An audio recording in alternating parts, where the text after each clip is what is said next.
Welcome to episode 3 of the Truth in the Arena podcast, where we're taking time to talk to coaches about the values, the principles, and the most important things that get them motivated to coach each day, and how those same values and principles also inform their views on political issues, social issues, and other matters that involve themselves and their athletes. So beginning today, we have as our guest, Zach Evan-Esh. Zach is the founder of the Underground Gym in New Jersey. He's an author, he's a speaker, he's a coach. He's been on the front lines of the strength and conditioning industry for well over 20 years. He's also a travel baseball dad, which is one of the ways that Zach and I connect. He talks about his son's baseball games. I talk about my daughter's softball games. So that's one of the common grounds that we have as humans. And looking forward to having Zach on the episode today, as we're going to talk about the Make America Healthy Again movement. Zach, thank you very much for joining us. Yes, thank you for having me, Nathan. All right. So in each of the episodes, one of the first things that I've mentioned is that coaching is, for me, at its root, a political act, because I'm not out there just trying to find a way to earn a buck. What I'm looking to do is instill values in my athletes in terms of being resilient, in terms of having competitive will, in terms of teamwork, and being part of something bigger than yourself. And that is what gets me out on the field and rolling up my sleeves week in and week out, day in and day out. So can you talk a little bit about some of the values that inform your coaching? You don't do this for over 2 decades just because. There's obviously an intrinsic motivation that keeps you going. So what are some of the principles that inform your coaching and get you out of bed to do this every single day? Yeah, I think I've evolved a lot as a dad. You mentioned my son in travel baseball. Of course, us strength coaches laugh at these travel sports. They're kind of crazy. That's an understatement. But before my kids started kind of getting into sports, my focus was not so much or not as much on the intrinsic values. And it was really more all about winning, win this wrestling tournament, win this baseball game, win everything to get your scholarship in baseball, win more football games. And then I remember kind of taking a step back, and I feel like it was like 15 years ago or so. My kids were, let's see, right now my kids are 16, well, almost 17 and almost 19. So, they were younger.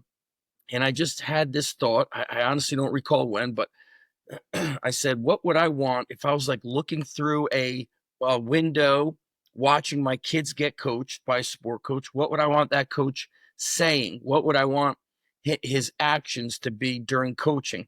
So, for example, my daughter plays tennis. Would I want this coach only talking about tennis and tennis technique? Or would I want to hear this coach talking to my daughter about work ethic and commitment and overcoming obstacles and how to kind of harness the strength of willpower when times are tough? So I started looking at what would I want my kids to experience, and it became, I want them to experience more than strength and conditioning, speed training, whatever phrases we want to put. And then also through my own experiences, my gyms being in different areas of New Jersey, some of those areas were a little bit rougher. And so we had kids coming from tougher areas. And I remember hearing somebody say, or they commented on one of my Facebook posts, and I honestly wish I remember who it was, but they said, when you coach somebody long enough, when you coach athletes long enough, like in the beginning, you lose an athlete because they want to go to another gym or they stop playing sports. He's like, then you might lose somebody to a disease or an illness. He's like, then you start losing somebody could be from criminal activity, like they were caught up in things where they lose their life. He's like, so you start the loss you experience takes on this whole like deeper level. And I'm so disappointed in myself that I can't remember who said that, because I love to give people credit. I wish I remember. And so we had lost kids for a lot of different reasons. And I started listening more and paying attention more to what parents wanted from the training. And most of the time in those earlier days, those early 2000s, the conversations were about winning. My son doesn't win. He loses all the time. He's the slowest. he lacks confidence. Those were the conversations. And then other conversations happen of like, you know what? We came to train at the underground and we were here for baseball or football. But, I got to tell you, we've had a pool since, forever. And my daughter brought over her friends, and my son would always wear a t-shirt. But this year, like, he doesn't wear a t-shirt. And, that mom is talking about the confidence and the life skill of training. And so things started taking on a new meaning for me with training. And so I look at things on a deeper level. On the surface, I tell parents, hey, you look at this in the beginning, you look at strength and conditioning, or whatever buzzwords you've reached out to me for. I tell them, you've reached out to me for arm care and speed and agility. But what happens is eventually these sports end. And now the lessons learned have to be a vehicle to make them better at life. So I'm always trying to kind of um, inject those lessons. Not that I'm perfect, not that I'm the best at that, but I feel like as a coach, we really have people kind of sometimes say, well, you're just a coach. Like, what are you telling kids to do? Just squat lower? And I always think to myself, like, the minimum effective dose is changing lives. How are you changing somebody's life today? So that's how I look at it. And also, as a dad, I go back to that. I don't take the responsibility lightly of another parent saying, I'm trusting you with my son, I'm trusting you with my daughter to train them and impact their life positively. And so I put that pressure on my team of coaches and say, it's got to be more than just getting them to jump higher and run faster. It has to be something deeper. And that's a hard lesson to share with coaches who don't have kids and coaches who are like old enough to or young enough to technically be my own kids. And so that has been something that's been running through my mind probably for a good 15 years is that minimum effective dose is changing lives. And I've made a lot of mistakes, and probably that's how I got there. A lot of mistakes of maybe coaching just the X's and O's and not the deeper level. So that's fantastic. And you talk a lot about empathy and listening and being willing to be that person who changes somebody's lives. And that leads exactly into our next question here, where you talk about, the things that matter to you on the coaching side. How do those very same coaching principles then feed into who you're drawn to in the political arena, and how much do you expect the political leaders that you are most supportive of to embody those same principles that you live every day? Yeah. So what's interesting is, my first background is physical education, even though before physical education, getting my first elementary PE job, I graduated college the end of 97, so December, so I was considered January 98. I got into teaching immediately. And so back then, the elementary PE teachers were still doing the presidential fitness test that was started by President JFK, which was the late 60s, which was before I was born. And I have the screenshots or the photos of it. I purchased the Sports Illustrated magazine on eBay where JFK was talking about our biggest threat to our country is our younger generation being weak and unhealthy and incapable. And that's before processed foods were a major problem that were negatively impacting the health of kids and adults and even animals. Like they're saying, I often say, and I heard it yesterday, hey, I grew up in the 80s. Hey, do you remember anybody in school saying, my mom has cancer, my dad has cancer, my aunt has cancer? You never heard it. It was like this, once in a blue moon type thing. Then, as the decades went on, you started hearing about it more. And same thing, somebody mentioned it yesterday. Maybe I caught it through a podcast. They're saying like even the dogs are getting more cancer because of the foods and the crap out there. And I know what training has done to change my life from a mental health perspective. And working in the schools, in a nutshell, is we hear all this talk, Nathan, about mental health. And I consistently say, well, if mental health is such a big deal, why are physical education programs always at risk or getting cut? So in 2009, I took a leave from teaching to go full time with Underground Strength Gym and my certifications and the online business. And the next year, maybe 2 years later, 2010, 2011, our governor at the time reduced physical education at the elementary school from 3 days a week to twice a week. And then foreign language at the elementary school was doubled.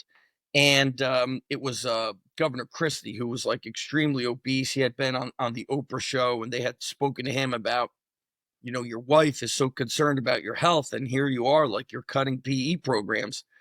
And to me, I've sometimes equated administration in schools or political figures. They're like on Mars, and we're boots on the ground on Earth. Meaning, when I was teaching elementary phys ed in those early years, Nathan, um, there were two kids in this whole school of like 300 something kids that were on the medication for, back then they just called it ADD. They didn't even call it ADHD. And they were quote unquote bad kids who couldn't listen. Two first graders. And so I think it was like a guidance counselor who had kind of like said to me, listen, like if they're struggling with you, maybe you can reward them with more playtime and helping you do stuff in the gym. And so I wouldn't eat lunch in the faculty room. And what I said to them is, if you have a good week here and you have a good day in your teacher's classroom, you guys could eat lunch with me. And it was like this big reward. And so they would scarf down their lunch in like 30 seconds. And then they had free playtime in the gym. I mean, they would like set up bowling pins, and they'd go on scooters, and they'd be playing like basketball and smashing into things. And those two kids basically started getting physical education every day or free play. And I started thinking about, any of these kids, as the years went on, I started having, 15, 25 kids, quote unquote, eating lunch with me, but it was just another PE activity, and it improved their behavior dramatically. And so I looked at what physical activity does for kids. And then I look at who's supporting that. We talk about the mental health problems. We talk about the physical health kind of crisis that's going on with this younger generation. If you grew up in the 80s, there was one fat kid in the whole school. Then you get to the late 90s, early 2000s, became a fat kid in every class.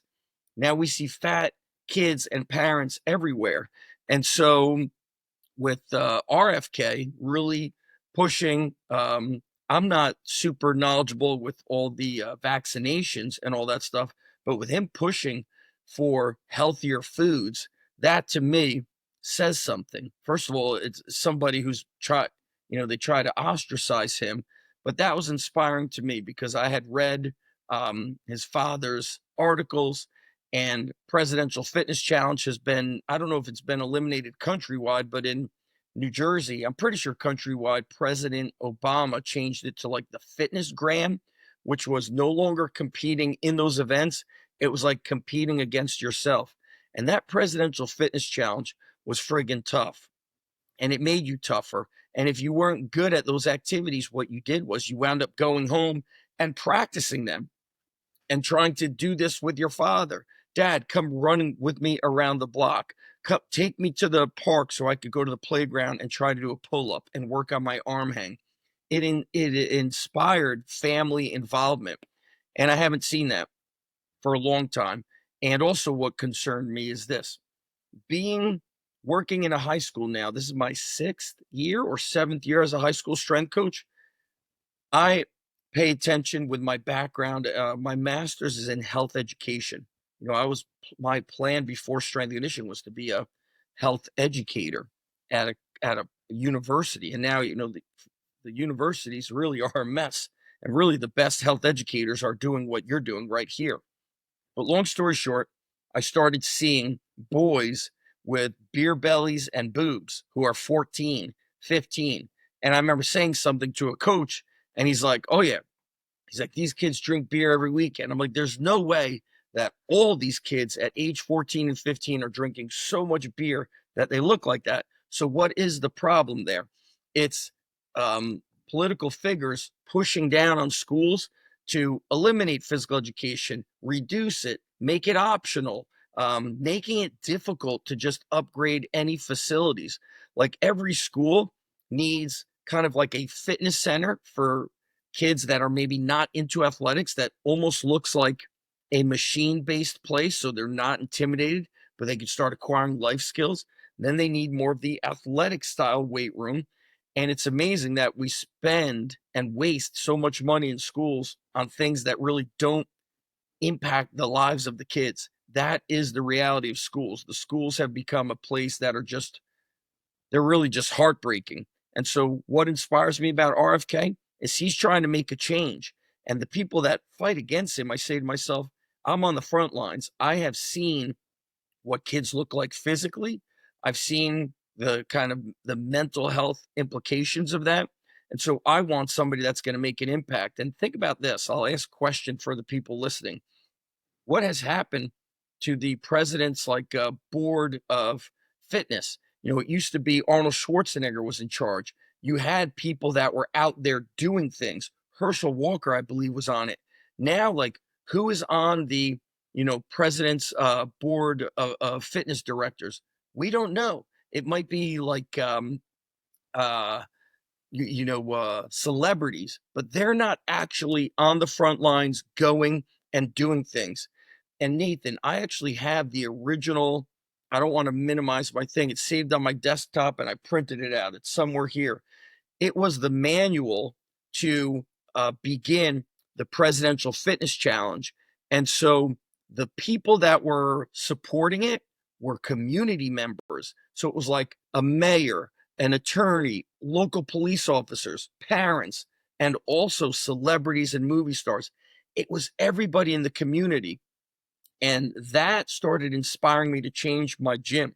You know, the underground strength gym was more about sports performance. A year ago, we started training adults, and my thought process changed to turning our community into the strongest, fittest, healthiest town in the Jersey Shore. Whereas before that, you know, what was my goal? Winners, like beat everybody, be the best track athlete, be the best baseball player. Now, I want this town to be strong, healthy, and fit. And I'm trying to get them all involved with the underground. And I have a lot of work to do. And it could be borrowed from what was done in the late 60s with RFK, which was like these community involvements. And he also involved the park rangers. Like every park was supposed to have playground and exercise equipment, and so now, if you go to most parks, back in the day, there'd be that exercise station with sit up boards and push up bars and parallel bars. Those things are pretty much gone. And why? Because a lot of people in the political arena was like, hey, somebody fell and broke their arm, tear them all out of the ground. And that not only happened at local parks, it happened at schools. How do I know? Because I've been in the school systems, and so I need to really get behind people that are going to create change that make our country strong, healthy, and fit again. Because if we don't change, we will just fill the hospitals with sick young people, not even sick old people. That's an Yeah, no, you talk. earful. I could go on forever about it. That's all right, man. No, you talk about like that boots on the ground impact and the way that you've seen change over the last couple of decades. And anybody who is our age will know that like the PE programs that we were in when we were kids, completely different than what kids get today. And even in my own children's lifetime, just like you talked about, we saw PE go from in our community something that kids had access to several days a week down to maybe one day a week down to maybe a day every other week, Or and that optional. Yeah. or optional, and then the degrading of playgrounds and some of those other things, and those are for all of the coaches, those are going to be the types of things that resonate for people like us. And in the very very first episode, Tony Holler talked about some of the inarguable propositions that made him attracted to Bernie Sanders in terms of just basic things like nobody should go bankrupt because they have cancer. Like who's going to argue the other side of that? Yes. So can you present what you would consider some of the inarguables of the Make America Healthy Again movement for people who aren't necessarily as familiar? Like who's going to argue with these basic principles that I believe in? You know, I openly say I don't get too caught up and like deep dive into the political stuff because it could exhaust you emotionally. But we know that real food is, before all the processed and fake food started happening, we had less people getting sick. And so now you have people like Bill Gates, like having these like fake steaks and fake meat. We need real food. And I spoke to Dr. Eric Serrano about this. No, not Dr. Eric Serrano, Dr. Tom Incledon. He's out in Arizona, and you made me think about him because you mentioned cancer. He is part of this clinic. It's called, I believe they call it Cosenta. And so it's not just doctors who are going to give you treatments for cancer. It's kind of this whole umbrella. Almost think of it like we have sports performance complexes. They have a complex for cancer. So they have fitness and strength coaches in there. They have nutritionists. They have the doctors. They have all these different things that come together. And so I asked him, I said, remember back when we were young, and he's in his 50s, I think early to mid 50s. And I said, Dr. Incledon, like, I didn't hear about cancer from friends and their parents or aunts and uncles when we were younger. He said, because of all this pollution, it has like infiltrated our crop systems. So he's like, you could go get your, the middle of Idaho or somewhere where you would think it hasn't impacted the farms. He's like, but that food is no longer as kind of clean and strong as what once was in the 60s and 70s before all the pollution impacted everybody. And then, you mentioned what Tony Holler said about people going broke with cancer. And uh, it's pretty wild what the cost of these things are. And now that I'm older, the past month was just crazy hectic for me. I'll give you like an example of this. My mom, my wife had to get a back surgery um, on like a Monday morning for nerve damage. And so we were going to go to the hospital, I think leaving at like 6 a.m. Well, at like 5 a.m., my mom had got up. She lives in town, my parents. She falls, she breaks her hip. And my dad is calling me to carry her into the car, doesn't know what to do. We call 911. Long story short, she breaks her hip. That's a Monday. Then I'm with my wife getting her back surgery. The next day, she gets her surgery. And that afternoon, Tuesday afternoon, my dad has to get a checkup. He has a stent in his heart. He gets a checkup, and they're like, you need an emergency surgery. Like all your arteries are clogged. There's part of your heart that's damaged. So now I got three people kind of like all in the hospital. So my dad goes to get this emergency surgery. And fast forward, my mom gets the hip surgery. And because my dad is really, he's in this hospital for a week, now my mom has to go to a rehab care facility. And I'm going to tell you what we're looking at in America here. And it's probably like this across the board. She's in a rehab care facility. The place looks great. It's clean. They have PT and OT in the place. But then all the food they serve was reminiscent of 1980s school lunch. For dinner, they had like hot dogs. They had all the shit cancer causing foods that doesn't get you strong, doesn't get you healthy, doesn't rebuild or improve the speed of rebuilding broken bones and you name it. And so, very lucky for me, there was like a healthy cafe a mile and a half away. I bought her lunch and dinner every single day, and they delivered it. And I thought to myself, this is a place where you're supposed to get rehab care. The physical therapy and occupational therapy was great. The nurses were horrible and mean and rude. So the environment was very negative. You can't grow strong in a negative emotional environment. Number two, the food. If this is a rehab care facility, how do we not have access to healthy food that's actually going to support people getting strong? And that's the kind of food that our kids and this younger generation is eating. And thanks to travel sports, where is dinner? It's on the road. You eat dinner at, where are you, Nathan, in Florida? San Diego. San Diego. So here in New Jersey, you're eating from Wawa and all this processed crap. Whereas when I grew up, we sat down at the dinner table and we ate chicken and rice and a salad and vegetables, real food. Now, all this, the pace of life has forced everybody to eat, not forced us, but put people in these places to eat crap. And so the healthcare system is broken. The educational system is extremely slow. My principal said, listen, schools operate more like a tugboat, not a speedboat.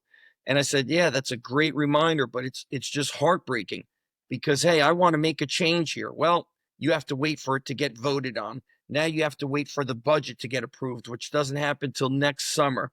Well, in that process, somebody could die in the weight room because of squat racks that don't have safeties that work.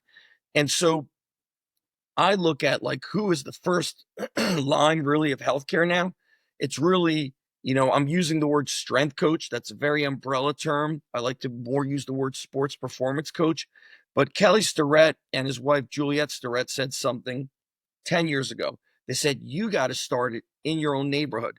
They said, what we do now is we started a movement where, and they created the standing desks in San Francisco. They said, what we also did was we started a thing in our neighborhood where we walk the kids to school. We opt to not take the bus and we do it as a family, all parents walking their kids. So now the parents are exercising and they say they train the kids in the garage, like the local kids, teach them how to front squat, teach them how to snatch, farmer walk, squat jump. He's like, it doesn't need to be this long workout. It's like 15 to 20 minutes of sneaking it in. And so K-Star and J-Star really got my mind thinking of like, okay, sometimes we think too big. We're trying to impact global. You got to start in your own house. Then you start in your neighborhood. Then you start wherever you work. You're trying to impact that community. And I think that is kind of the beginning of politics. You're becoming the mayor of your own town, even though you're not technically the mayor. You can do it. Jason Kalipa has done something similar the past few years. His kids go to a private school, and I think like I don't even know. I mean, my daughter went to a Catholic school for middle school, and I don't even know what the people are called, but I think it was like the principal or the priest said, "Listen, Jason, the ladies have their own group. They do like a ladies' night and they get together and do whatever it is they do." He's like, but the guys, it's like 6 or 8 guys and they don't really do anything productive. They just go out and drink. Can you do something with these guys? And he's like, yeah, how about I just train with them on Sunday? And so Jason started that Train Hard group and he said, no equipment. It was in like a gymnasium. And he said, I made it very clear that I'm not coaching them. We're going to train together. And he said, I just do an AMRAP of 20 minutes. And it doesn't matter your level. You're just trying to get as much work as you could do in that 20 minutes. And now every Sunday, he's got like 40 men. It's free. And they meet at parks. Sometimes it's with sandbags, but it's predominantly body weight. But I think that is the beginning of politics. You got to become your own town mayor and not wait to be voted in. Just like in school, I cannot wait for the budget to be passed. I'm going to have to be more creative to get things done and impact more people in my school. And that's the problem with school and politics is we're waiting for people to vote and we're waiting for this and we're waiting for that. Before you know it, 4 years have passed, 8 years, 10 years. And what's better from it? Nothing. And so I think the individuals have to collectively come together to impact and not hand power to, people with titles, so to speak. No, agree 100% in terms of that. People have to make things happen. Not, if you just wait for something to happen, it's not going to, and the time will be gone where you could have made the impact that you want to make. Yes. And some of the inarguables that you discuss, who's going to say that kids should not be healthier? Who's going to say that no, we should have more processed foods instead of we should have healthier It's foods too in our institutional expensive. settings? People think it's Well, too yeah, expensive. And I've said to them, fast food, you know, if I said I never ate fast food when I was younger, that would be a lie. there was a McDonald's in our town. After every football game, everybody was at McDonald's, and you could get, a cheeseburger for 99 cents. Now, if you buy like a meal, it's 12 bucks. So at my school, when I was talking to kids about how easy it is to eat healthy, they said, "What if you don't have the money?" I said, "I'm going to break this down for you. If you go and get yourself a bag of sweet potatoes, it might cost you $6. $6. You could eat one sweet potato a day, maybe one and a half. You cut them in half, and you got to boil them. Chicken is extremely inexpensive. You could marinate it with some balsamic vinaigrette overnight, and then you grill it." So I said, buying chicken and sweet potatoes, if you buy $40 worth, you can have a whole week's worth of food, not just for you, but probably somebody else. But if you have 12 bucks, that's one fast food meal. So I think a lot of people think the healthy food is more expensive. It's not. And I actually did something with my school a couple years ago. We started it. This is our third year. In New Jersey, a buddy of mine is a strength coach at Princeton. And during COVID, I started thinking of this conversation we're having, Nathan, my concern with food. I started saying, well, my kids are growing up, and I'm thinking about what is the look of the physiques of kids today, and cancer at a young age, all this stuff kind of freaking me out. So I started doing research, and I found I wanted to order food from the Amish or from a farm that didn't have any pesticides or any of that. So I found a Mennonite farmer in Pennsylvania, about 90 minutes away, ordered a bunch of, actually, the first time we went there, I didn't even order it online, and it was a Sunday. And my wife's like, "It's Sunday. They go to church. They shut everything down." So I remember I knock on the guy's door, and he comes out, and he's like, "Oh, you emailed me." And he's like, "I saw in your email, are you like a strength coach?" And he starts telling me about a shoulder problem he has. As soon as I start helping him with his shoulder, he starts taking me to buy the food. He's okay to work on Sunday now. And we bought a massive cooler of ground beef and steaks and eggs. I bought some raw milk. There's a lot of like people like, "Hey, don't drink raw milk." I'll drink a little bit of raw milk. Um, and that's when I started really saying, I'm going to minimize meats that I'm purchasing from the supermarket because I don't know what's in it. And then in New Jersey, and I don't know where it would be elsewhere, Pennsylvania, Ohio, but they have Amish farmer markets. And so for my school trip, I organized a Princeton performance trip, but we go to the Amish market that's about 10 minutes away for an hour. And it's a very small market. And I actually, in front of the kids, buy chicken and different cuts of beef. The kids there eat. And I tell them, listen, if you want to eat something from the bakery, is that healthier than when you go to the supermarket and buy something that has a 3-year expiration date, a 9-year expiration date? So I tell them, like, what is in that food that allows it to be like it doesn't disintegrate 3 years later? I get them to think. I think if you can't force stuff on people. You have to teach them and give them options. And so some of the kids will buy food and then they'll just put it in my cooler. So I tell them ahead of time, we're going to food shop. If you want to bring a little cooler with an ice pack, you can, and then you could bring it home. And then from there, I take them to Princeton University, and my buddy gives us a tour of the university. But I remember the first year doing it, I was like, I think they might be bored going to this Amish market. I was very nervous. They freaking loved it. They were blown away with seeing young kids working at the Amish market, food that we could buy that's not injected with hormones and is grazing on land with all these pesticides. And those are my lessons to them. And so I'm trying to make an impact. And what's tricky is in politics also, Nathan, um, it's not the best person it's winning. What I'm learning, as much as I try not to get crazy about it, is it's whoever has the most money and whoever could raise the most money.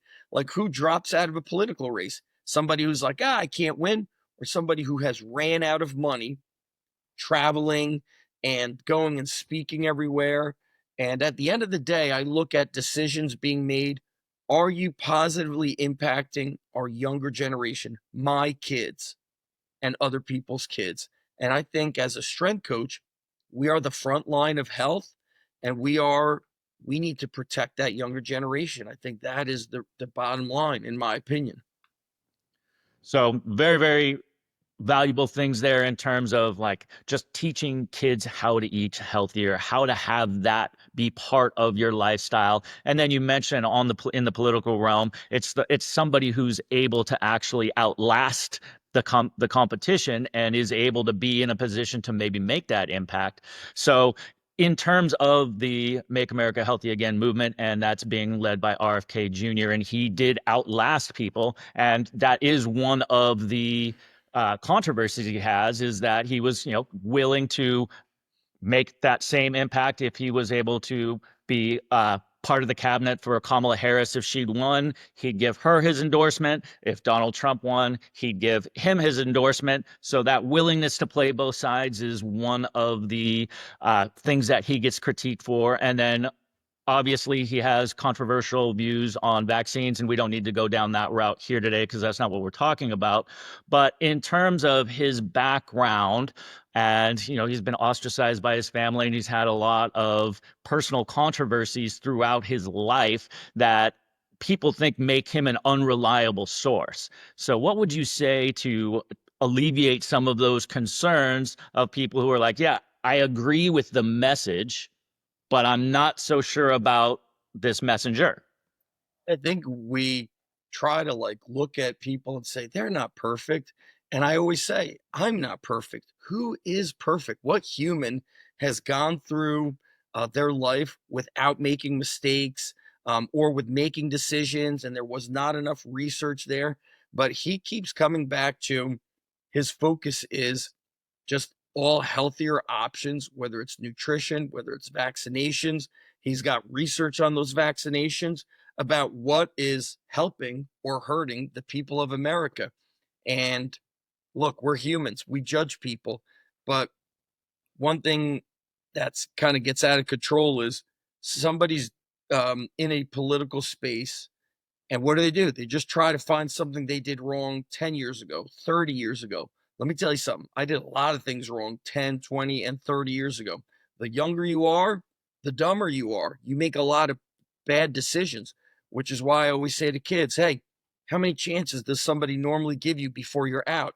3 strikes, you're out. I go, yeah, I'm more like 999 strikes. If you make a mistake, if you could come back and say sorry, you understand what you did wrong and you're willing to do better, you could come back 2 minutes later. Okay. But you got to make a mistake and be able to come back from it. Have I made mistakes in training? I mean, if you look at my old articles and videos, even the way I speak is inappropriate. And if people judged me only on what I did or that mistake or those 5 mistakes I made 5, 10, 20 years ago, then you will support nobody. And I also think we got to get past, do I agree 100% with people? Who agrees 100% with anybody? Like you mentioned, Tony Holler. I love Tony. He talks about speed training, but a lot of times he talks about, you know, kind of, I don't want to say the non importance of the weight room, but he talks about a lot of the dangers that could happen there. But the reality is, I still need some weight room time. Do I hate Tony? No, he's friggin' awesome. But do I got to agree with everything? Absolutely not. And it doesn't make me judge him in any manner, because I also look at his side of that. I mean, I just did a reaction video to a kid who squatted and almost died because of a bad coach and a bad idea and a bad setting. So Tony's right in that respect, but is he always right? Is the weight room always dangerous? No, it depends on the coach. So with RFK, man, we finally got somebody who's calling out the dangers of our nutrition. And the reality is in front of us. We are weaker, fatter, and unhealthier than ever before. And why would I not want to support somebody who's trying to create change? Maybe somebody's like, oh, he's on TRT. That's up to him. I haven't done enough research to say or judge somebody if that is good or bad. I would rather speak to a doctor like Dr. Incledon, Dr. Serrano, Dr. Kirk Parsley, an expert in that area. But at least we got somebody who's fighting for the people, to bring healthy foods, nutrition, and healthy living. Because if we don't, we're supposedly the generation that's going to outlive the generation underneath us because of their poor nutrition habits and poor lifestyle. And that's crazy. That's crazy. I mean, if somebody's supporting the future of our younger generation through healthy activity, I mean, exercise changed my life. Eating right has changed my life. And I always say, like, not only did exercise and strength training give me a life, it saved my life.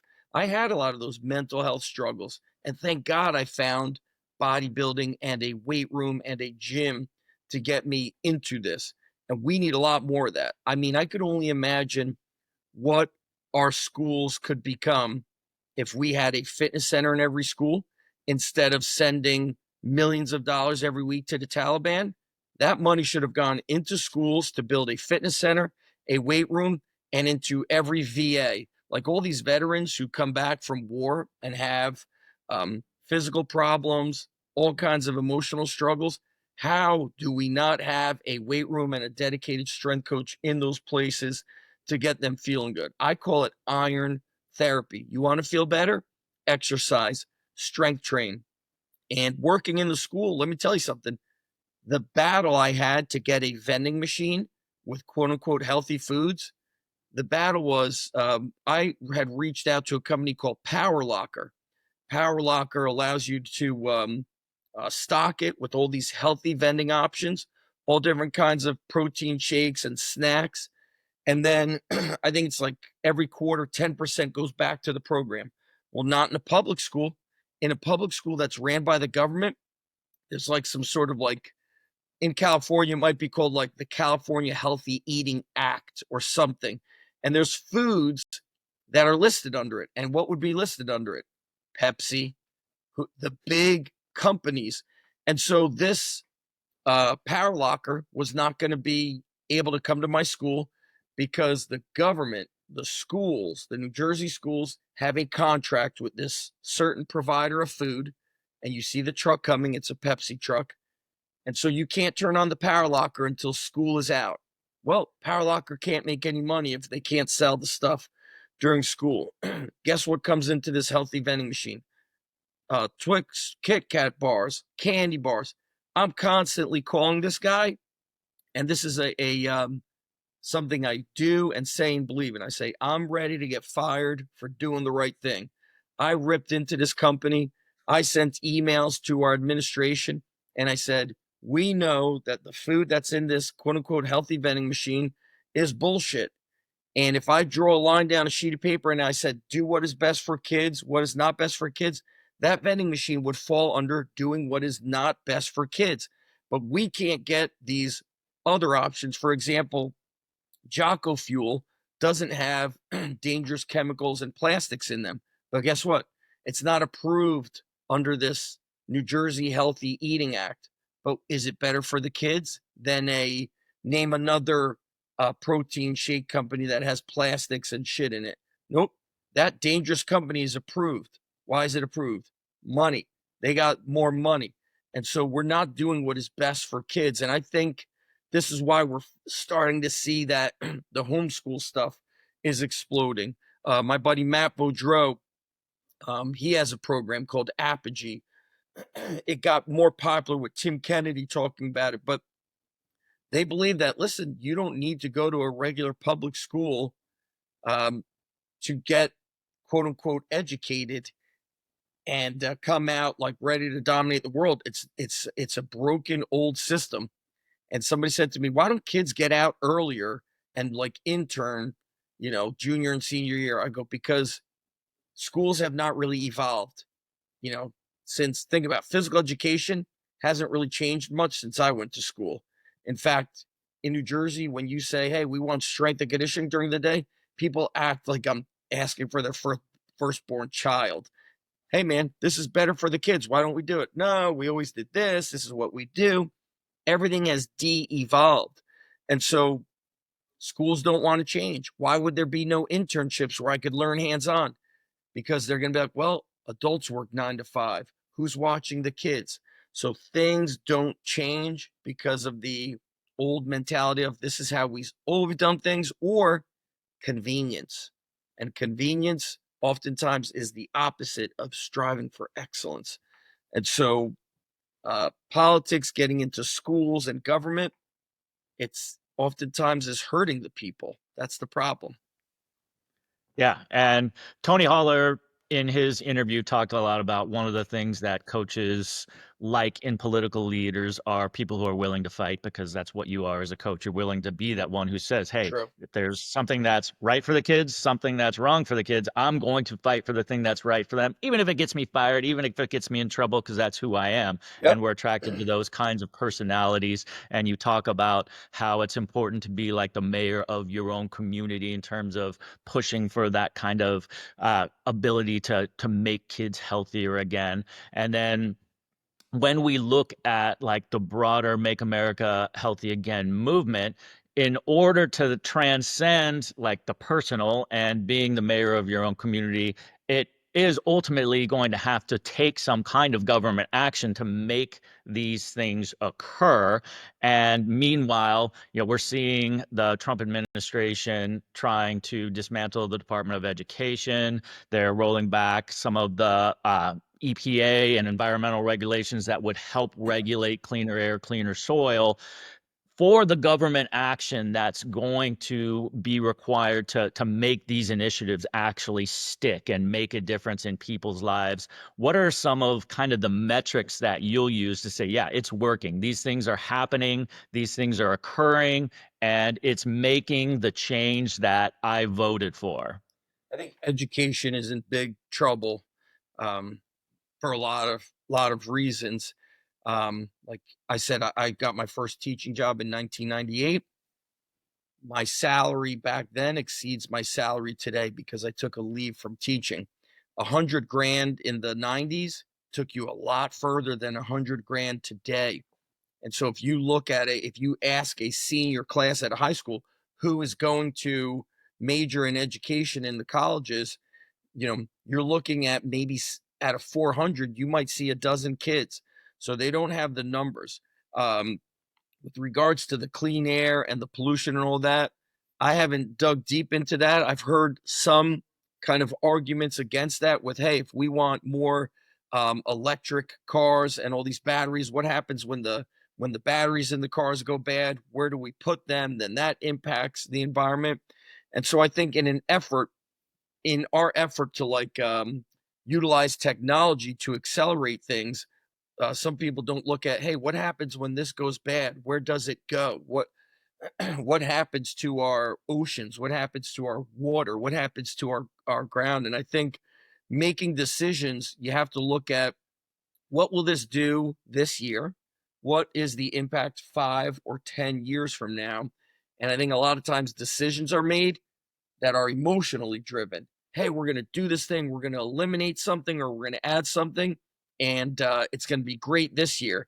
But what about 5 or 10 years from now? And so I don't think we really know what the future holds. I mean, we look at how fast technology has changed things. Um, I don't know who recently said it, but was it Bill Gates or maybe Elon Musk? They said something in like 10 years, AI is going to replace teachers and attorneys and all that. I don't know if that's true. And so if we don't know the impact of that, what do we know is the impact of changing the air and the pollution? But we know this, that all this shitty food, I could just look at the physiques of people, and if you want to know what are see, we live in a bubble, Nathan, and it hit me a couple years ago when I had to take my iPhone to the Apple store, and I didn't use cloud. I didn't understand that stuff. I had to get a new phone. They said, all right, we got all this stuff on your phone. If you don't use cloud, it's gone. Put it on cloud, this is going to take like 3.5 hours. But while we do that, I'm like, okay, I'll just go walk around the mall. They're like, you can't leave. I'm like, what? They're like, because of passwords and this and that. So in the 3.5 hours in an Apple store, you're in San Diego, crowded area. I'm in New Jersey, crowded area. Over 1,000 people will walk through an Apple store. And I remember thinking to myself, people are really into exercise. It's exploding on YouTube. There's like a new exercise video every 3 seconds or whatever. In my 3.5 hours in the Apple store, I saw normal people. And I don't think I saw one person that looked like they exercised or one man that looked like he could do one push-up. And that's when it hit me. And I said, this is actually society. This is who we are today. But I'm like, oh, it's people like Nathan. It's all the authors on Simply Faster. Everybody's like this. Everybody's not like this. So if you go to a crowded area, a supermarket, the Apple store, in New Jersey, the boardwalk, the beach, and Southern California is, one of the more fit areas because of the weather and people are so health driven. But we could see the changes in people's bodies, and it's because of the food and it's because of our lifestyle. And I think that's where things really got to start. And I also think, I can't say I know, but when I started teaching, I told you about 2 kids who had ADD and were on some medication. Then a year or 2 later, ADD started getting called ADHD in the schools. And those 2 kids on medicine, 5 years later, I saw like 30 something kids getting those medications. The way those kids improved their behavior was extra activity, extra PE during lunch with me. So what did they need? More physical activity, more sunlight. I took kids outside if it was above like 42 degrees. One year I did not have a gymnasium because our special education wing in our school was getting built, because when I started, there was 2 special education teachers. They had to create a whole new wing for that. So what was negatively impacting our kids' behavior and the need to be on all this medication? Probably a lot of processed, shitty food and a lack of activity. Those 2 things right there can change the world. Eating better, and what did President JFK say? Daily rigorous, he called it like daily rigorous physical activity. And you look at that PE program from La Sierra High School, we will never get to that place again. Those students were fit like special operations soldiers. That was so far ahead of their time. And that was the 60s, late 60s. So I'm 49, born in 75. So you're talking 50 plus years ago. The physical fitness of people was better than today. With all this, we've got all these PhDs in exercise science and all these nutritionists and the internet and information at your fingertips, but we're not fitter. So what do we got to get back to? Better eating, better quality food, and daily activity, and kind of getting away from the fancy stuff. So how do I measure it? I don't need graph charts. I could just go out in public and look and see what's in front of me. You could go to a high school and walk the hallways and see, what do kids look like. You could go to sport events and see, what do kids look like. Kids are not fit anymore. And again, I'll say this, mentioned travel sports. Somebody shared me a video yesterday of a baseball player pitching. He was definitely a senior, big kid. The parents were filming from the stands, very far away, 100 feet away. You heard his arm broke. So after the video, they showed the x-ray, and he's like, get me to an effing doctor. Who was breaking their arm and elbow throwing a baseball in the 80s and 90s? Who? Do we know? I don't really think barely anybody. But who today is tearing ACLs, tearing labrums, dislocating shoulders, Tommy John surgery, tearing UCL? 13-year-olds are doing it. Shitty food, too much sport, not enough daily rigorous physical activity. What's that? The ability to run and do bodyweight training and do stuff on playgrounds. You know who needs to be on the President Council of Physical Fitness? People who live it. Tony Holler, myself, Joe DeSena, who created Spartan Race and has Tough Mudder. We need people who are really going to talk about it and already are talking about it, not people who are just getting on the Presidential Council of Physical Fitness because, hey, I played pro football. All right, we're in the NFL. You're a freak, okay? You're one in a gazillion. Okay, you're a movie star. What do you have to do with exercise, health, and fitness? We need people who have boots on the ground, really trying to impact people and communities. And so how do I know if things are changing? Go to where the the masses are. Go to the schools, whether it's a high school, a college, and just look at the people. Do they even look healthy? And that's going to tell us where the changes are. And then, my mom being in that rehab care facility, hot dogs, how's that going to get her better? Chicken that's like rubber, I don't even know what's in that. Those chickens were probably caged up until forever and injected with who knows what. And that's a hospital. Why is a hospital or rehab care facility serving food that has poor nutrition value that's actually going to make you weaker? So we need to get out there. And the problem is we stare at our phones and we sit behind computers and people think this thing that they're seeing is everywhere, but it's not. You got to go out to the masses and see it. And so we need a gazillion people like me, boots on the ground, trying to make an impact. And it's not at all easy to do. And I don't think No. we're really going to get there, but I think you got to start in your house and then you start in your community. So you've talked a lot about the literal food that we put into our bodies, and you've talked about mental health. And then there's one other thing that we put into ourselves, which is the media that we consume. So can you talk just a little bit about what you would consider a healthy media diet and a healthy information environment, and what are sources of information that you find that you trust, and how do you vet the information that you get, whether it's via social media or via the news, in the same way that you would vet coaching information? Because you said, you mentioned Sure. that you could see a video of somebody doing an exercise poorly and immediately like, this is not how you do it. You see that. And how do you vet the information that you get online? That's the toughest question. I don't know if we can. I saw somebody, I think it was Robert Greene, who wrote 48 Laws of Power. I think he said the best thing you could do to not stress yourself out is to not consume all the media, especially today. The video clips you see are manipulated or they're from a year or 2 years ago, and then people make it like it's happening now. And AI is changing things. And so I don't know where to find the most accurate, right? People, there's this side, there's that side. Whereas the side I'm on is what is best for the kids, what is best for the people. And of course, everybody has their opinion about that. And so with strength training, I look at like, what has this person done? Are they just a 23-year-old with no kids when you're ripped and demonstrating an exercise?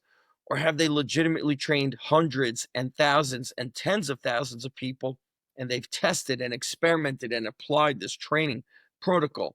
And so I don't look at like surface value. The other thing is when you're looking at a clip, you're getting you know, a 1/1 millionth of what is actually happening. And that's where I said, we try to share all this content of the Underground Strength Gym on our Instagram because I always hear from parents, oh, I've been following you for 6 months or a year. And I remember I trained a kid for 5 years and so he referred somebody to us, 5 years. And the dad who was referred to us said, hey, I spoke with Bob. And Bob said, you guys do all core work and speed and agility. And I'm thinking to myself, I fucking never said that, dude. What is it like? After 5 years, he thinks that's what we do is speed and agility and core work. We helped his son rehab from a full shoulder reconstruction, and he's telling a guy we do core work and speed and agility, and we send out emails every other day and post a video every day, and they still don't know. And when that happened, it reminded me that I might see this little clip, but you don't really know what's happening beneath the surface and behind the scenes and everything that led up to that. And so the media has been heartbreaking, for a lot of reasons. And it's like this thing that could consume you and you don't win. You don't, John Wellborn said, he heard like a quote, like, nobody has ever won an argument on the internet. You can't argue with people on the internet. They have their point of view and you have your point of view, and everybody comes from a different background, like, hey, why are we at war? Why did this country attack that country? And people are defending, um, and that's their point. And I've learned that, like, by watching news, it will stress me out. It'll disturb my sleep. I'll be emotionally exhausted, and emotional stress is the toughest stress. I said this to athletes in college long ago. I said, what's harder, this hard lower body session we did, or the last argument you had with your girlfriend? You tell me. We all know that that last argument you had with your girlfriend, now your stomach's bothering you, now you're skipping breakfast, now you can't sleep, now you're thinking about that, you can't focus, you feel weak. There's 50 things negative that come with that. But a hard training session, it's hard, physically hard, but then you feel invigorated mentally and physically. So the emotional stress that comes from consuming, and where is the accurate information? Is it on the news channel? No, they got this side. This news channel has their side. Is it on X? Probably not. There's a workaround for everything. I think you know that saying, was it Mother Teresa? Like, the best thing you could do is go home and love your family. And if you're trying to fix the world, good for you. Trying to get into that, good for you. I'm just trying to do right in my own house and do a better job in my own community, in my little town of 2 square miles, and the school that I work in. If I could get a place on Presidential Council of Physical Fitness, then I could have a bigger voice and do a better job. But where is the accurate information? Man, I have no clue. Maybe only God knows. I don't know. No, I hear you there, and hear you in terms of like wanting to avoid some of the news because that's an extra emotional stress. And one of the last questions I've asked each of our prior guests is relates to patriotism. And when you talk about wanting to do right in your own house first, then wanting to do right in your own community second, those things to me are immediately like deeply patriotic sentiments about what it means to be a human, what it means to be an American. And what would you say is like your view of patriotism, and how would you see like some ability for people within this country to hopefully reunite around kind of a shared vision of America versus the right left divisions that we've talked a little bit about throughout this conversation so far? I think it maybe goes back at least a little bit to what President JFK said about daily physical rigorous activity, meaning when you exercise hard, I feel like you're more level-headed. When I look at people protesting, I look at a lot of unfit people that seem to have like no purpose. They've kind of jumped on this bandwagon that the media pulled them into. And sometimes you see strength coaches like taking a side with this and with that. And you mentioned kind of like, politics and war and things of that. Well, I feel like you think better, you think more clearly when you're exercising and strength training. You've got this kind of purpose to take care of yourself. And I feel like the people who are jumping on one side or the other, they're looking for a purpose to join. Oh, I'm going to get in on this protest. And I feel like those people, just when I look at them physically, they look lost. They're just shouting because they got sucked into a media outlet that really convinced them. And how do they convince them? They just showed them everything that's wrong with the other people. And that's kind of heartbreaking because in war, I mean, no, at the end, I think they say nobody wins. It's just like it's like it's a money thing. People buying weapons and then killing people and destroying um, homes, and then construction has to get built and this or that. It doesn't help anybody. And I mean, think about it. Like, we're taking sides in America for other countries. Well, our tax dollars have been proven to go and fund terrorism. I mean, it's crazy. So I feel like when you are not exercising and trying to take care of people in your house and in your community, you're lost. So what do? You jump on a bandwagon to find purpose. A lot of times the purpose is right in front of us. But the problem with it is it's friggin' hard to change your even people in your own household or people in your own community or your neighbor. And we've lost a lot of that. When I was a kid, my dad told me, when you mow the lawn, you don't stop at Mr. Fortin's property line. You mow the lawn to the end of his sidewalk up to that driveway. And my dad taught me to mow the lawn in like second or third grade, and he walked away and never pulled that lawnmower again.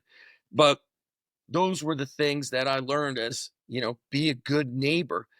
I had a paper route as a kid. The neighbor across the street said to me, Zach, you get the newspapers delivered in the morning. I would like my newspaper in my mailbox in the morning, and then after school, then you're going to go deliver everybody else. But he was saying, I'm your neighbor. You need to take care of me. And I remember his wife said, Zach, if you don't put this mailbox, you don't put the newspaper in the mailbox, I'm not tipping you. Don't leave it on my stairs. And they were teaching me it's good enough there, but you put that in the mailbox. Now you're doing a great job and you're being a great neighbor. Those little things, some neighborhoods might have them, but I feel like that stuff is lost. Like, is your neighbor somebody you could really count on if shit hits the fan? And I think in a lot of places, we don't have that. And it became a lot of me. This is about me. When I think the real power is, like just like a team, we is always greater than me. And how do we get back to that place? Stop burying your head in your phone. I mean, people really don't know how to communicate because they're staring at their phone. And by staring at your phone, your algorithm feeds you all the things that distract you from being healthy, strong, fit, and contributing. Okay. So instead of going and protesting against Teslas and this country war, that country war, you're not even in that country. You're here. Why don't you start by doing something great in your house and great in your neighborhood? You're out here protesting or you're keying somebody's car. What does that do? You haven't actually contributed to anything by doing that. You're just hurting other people. And America has to come together instead of being against one another. That's, you know, and I do think the media maybe makes it bigger than it is. You see like a little thing and you think everybody's against each other. So I could be totally off on that. Um, I'm sure that the majority want to see everybody working together. But those negative voices and those negative actions that get the media attention, they're very powerful. Negativity is stronger than positivity, unfortunately, in the grabbing attention and whatnot. No, you mentioned that I think the majority wants to see everybody working together. And you mentioned that nobody wins in a war. It's nothing but destructive. And one of the great things about sport and physical activity is that I can be playing against you. And we could be wrestling against each other, playing football against each other, playing soccer against each other. And during that game, we are going so hard, and I want to beat you into the ground. You want to beat me into the ground. And then when we're done, we respect each other and say, hey, man, great match, great game. That's give each other a hug and we go our separate ways. And if we can bring a little bit of that element that we respect in sports and in athleticism to some of our community involvement and to some of the political disagreements that we may have, then I think hopefully we start making a little bit more progress and dissolve some of the divisions that we see. So Zach, thank you so much for taking time out of your day for coming on and joining us for this conversation here. Thank you. Awesome. Well, thank you very much for being on episode 3 of the Truth in the Arena podcast. And once again, big thanks to Zach Evan-Esh for sharing all of his information about the Make America Healthy Again movement.